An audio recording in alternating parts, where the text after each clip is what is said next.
مقدمات انه لا الله يخليك ابو نواف الله يحفظك احجز لها. حجزت لي خلاص؟ لا انت حجزتها نفسك. انا حجزتها خلاص. اي والله خلاص شفت؟ استودعك الله. غلطت تنقل امانه. خلاص والله ما انا حجزت. والله اني حاجز. انا كنت امزح والله اني حاجز. لا والله لا لا لا لا والله قد حجز لي كل حاجه. والله مرة ثانية ما اسافر معاك. والله ما اسافر معاك. ليش يا عمر؟ انقلع يا كلب. يا انت انسان. يا اخي اسمع. انت انسان تربيش. والله الفاجر اقول لك. الفاجر. اي والله. مع السلامه. تنقلع. يا عمر والله ما تسافر. وين هذا؟ سكرتي والله بنقل. ليش يا عمر ليش؟ يا الله انا يا اخي معايا شغل يا مباشرة.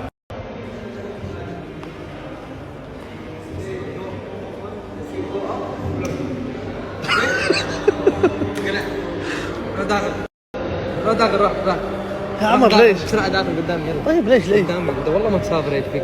انا جاي هذا عشان تسافر غبي انت. غبي عمر بنصير الكويت عمر. جيت الكويت وانا متزوج يعني انت عارف المفروض انا اسافر شهر عسل. صح خلت تخليني كذي قاعد بس هناك. تسافر يحكم بيننا. صراحة أنا شايف إنه يعطيك سعر. كيف إحنا متفقين على جلوسك اليوم؟ تبقى بتسافر. لا وغير هذا انا متزوج جديد. كيف يعني طلعت تصريح اني اسافر وكلمني وقال لي تعال. صح. وما حضر عرسك بنفس الوقت. ما حضر عرسك تخيل. لا يا ابو نواف لا تدور مشاكل. انا ما حضرت زواج لان انا تعبان. لا صراحة. والله كنت تعبان يا عمر. تعبان. لازم تكنسل. يعني لا تقول لي انك زواج بتحضر. ورب الكعبة لا احضر.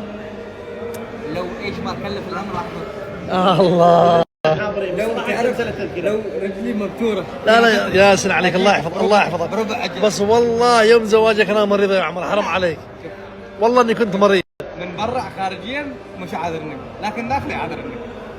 والله العظيم يوم زواجه ان انا كنت مريض جدا والله. التذكرة الآن. سامحني يا عمر. كنسل التذكرة. ابغى اسامحك؟ ايوه ما فيش سفر. قل والله تسامحني. والله سامحك. قل والله. والله سامحك. كنسل سفر التذكرة. مرة. اتصل له. طيب انا قد حاجه. لا خلاص كنسلها كنسل. خلاص طيب حاضر خلاص. لا